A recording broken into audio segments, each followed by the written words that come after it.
Okay. Poverty. I know which churches and sections of town have the best rummage sales. That sounds pretty middle class. Number two, I know which rummage sales have bag sales and when.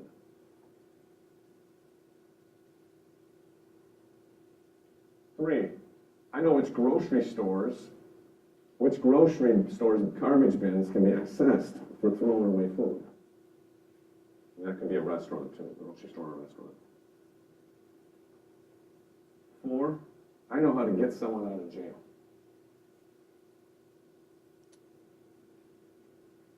Five, I know how to physically fight and defend myself physically.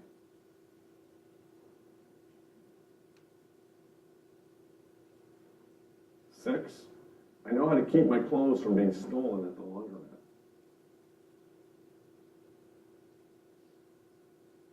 Seven, I know how to live without a checking account.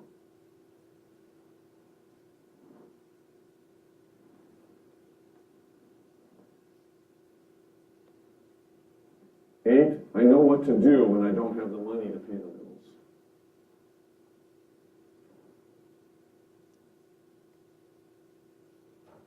9, I know how to move or relocate in half a day.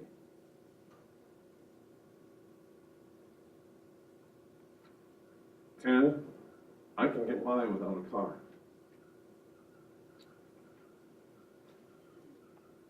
Poverty. It's not the only people that need the gospel, but it is the people we're going to focus on today. Because those who are in generational poverty particularly think differently. Some of those questions you'll look at, and which ones did you have the most yeses? I'm sure if we went around the room, I'm going to suspect most of them are in the middle class. But you'll have a couple over here and a couple over there. But for the most part, you'll be in the middle class. But I want to talk about this for a little bit because when we think of poverty, it's the lack of resources, not just the lack of money. It's a lack of resources, and I'm going to borrow some information from Ruby Payne. Somebody wrote a book called Framework for Understanding Poverty. She did a lot of studies on this, and I'm borrowing some of her information, some of my own. But she says there's at least 8 areas where poverty would be lacking resources. 1's financial. 2 is emotional resources are lacking. 3 is mental. 4 is spiritual. 5 is support systems. 6, relational role models. 7, physical. And 8, they lack the knowledge of the hidden roles. There's hidden roles all the time, things that they don't know about. And I would go through all these, but for time I can't. But just for a moment, the hidden roles. The hidden roles about time and relationships with it. You see, those who are in generational poverty don't have the luxury of doing some of the things we do. This meeting was planned weeks ago, and you actually signed up for it for the most part. I'm guessing nobody just was walking down the street and actually saw that we were meeting and just decided to join us. Well, that's a possibility, but it's a slight possibility because it's too cold to be walking outside. You probably weren't just driving down the road and saw that there was a meeting here, pulled in, and decided to join us. You actually planned. That's a middle class value. But those who are in generational poverty, they don't have that. They don't live by a calendar. And so when I was ministering to them, when I was teaching evangelism, I was teaching middle class evangelism, and I realized it wasn't very effective because I was actually shaming people because how dare you not be responsible? I didn't say that literally, I was doing it by implication. I was saying, you need to change. And by talking about change, I meant they need to become like me. And I'm not saying that there aren't growth in aspects, but the generationally poor do not understand achievement. It's not really in the vocabulary. They've never been mentored in it. They've been mentored in survival. How to get theirs now. They don't plan their meals. They don't plan appointments. They don't buy cars on credit nor house on credit. They don't even really think of the possibility of sending their children to college. So what happens, it perpetuates itself because they can't give these things to their children, the next generation gets mentored in it. And so, just using, I have a food shelf we run, we notice all the good food gets ignored, and all the processed food is what they want, particularly candy, because entertainment's the highest value to have.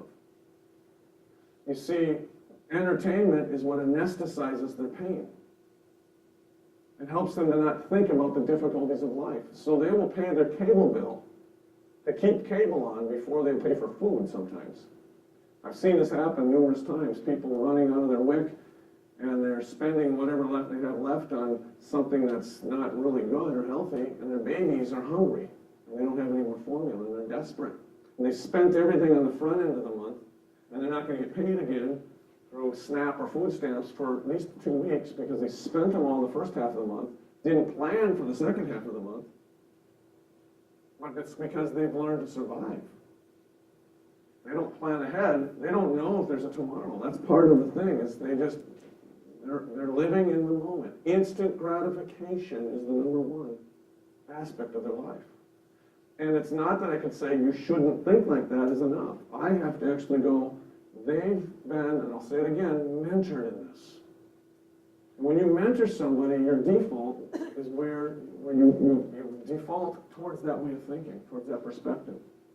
And so we'll talk about, maybe during the Q&A a little bit about solutions and helps, but I want to kind of identify the problem here and maybe the culture a little bit right now. But I want you to be thinking about questions, because there are some ways we can help. They're not always easy, and they're not quick fixes. We're not going to heal generational poverty with generational poverty type answers. This isn't going to be fast food solutions, if you get what I mean. It's going to be love and the smell. It's going to be loving Jesus enough that you love them. And that we don't see us and them, we see that they're really just people like you and I. Just happen to be born in a different status. I mean, imagine Bill Gates. I think he's one of the wealthiest guys. Do you think Bill Gates would be Bill Gates if he was born in Haiti? He's probably a genius, but would his genius ever had, and his star ever have had an opportunity to rise if his circumstance was different? You see, they're just people, and they were just born in a circumstance that was different than ours, and Jesus continually calls us to preach the good news, the gospel, to the poor. And he identifies the poor. He identifies with the poor. It says in Scripture, he became poor for our sake. And so, to be incarnational, how do we become poor? Doesn't mean we have to throw all our economic advantages and all our other advantages away. But we do have to get down to the level of the individual and not just have geographical proximity. We must have relational proximity. That's huge. And that's not fun, because there's a lot of things in generational poverty that perhaps are not pleasant. I'm going to talk just briefly about some characteristics. And I'll have to go through these fairly fast, I warn you, so I know you're probably taking notes. I will have a handout afterwards, but I didn't give it to you early because I know you'd be looking at it, and it's a wonderful one, but really pain, but you'll be reading it because it's pretty engaging information. But so I'm going to give that to you afterwards. But she says there's 3 voices, typically in humankind.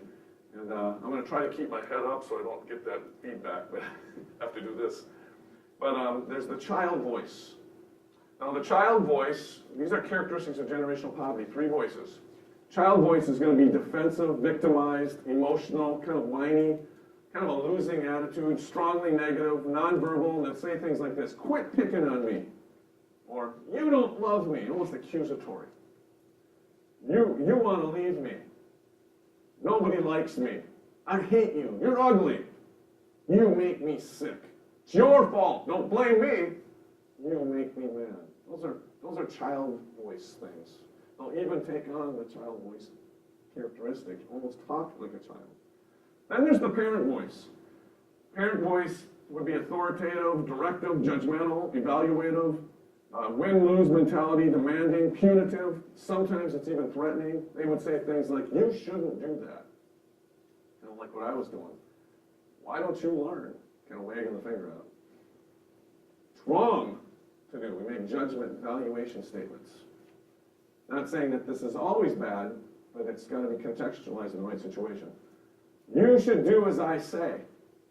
Another thing they might say. Why can't you be like, and we compare?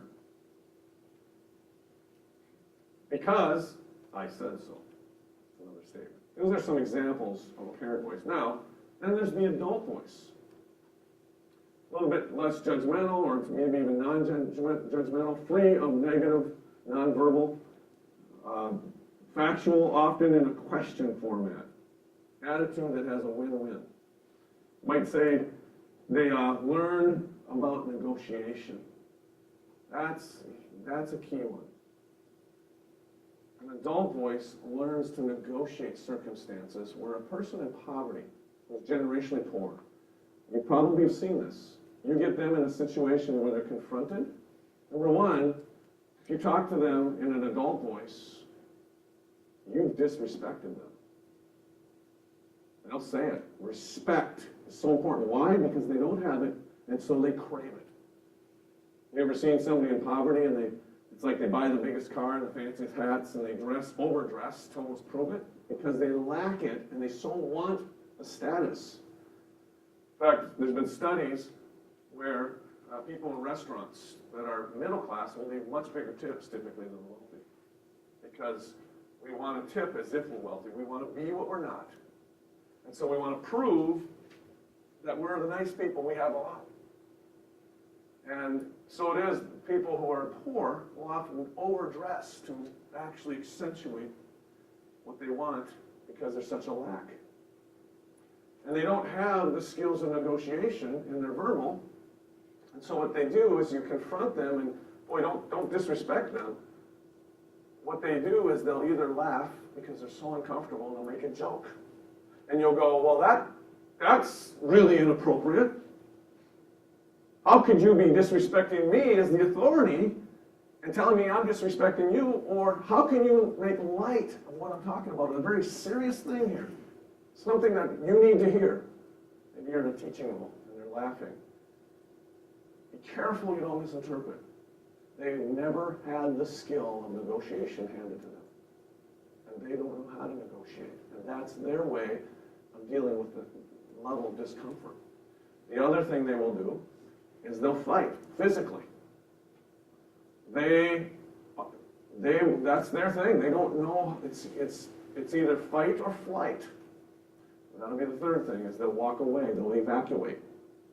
So you're confronting a circumstance, and if you don't give them an out, you're likely to have a fight. Give them an escape route, and they often will take it.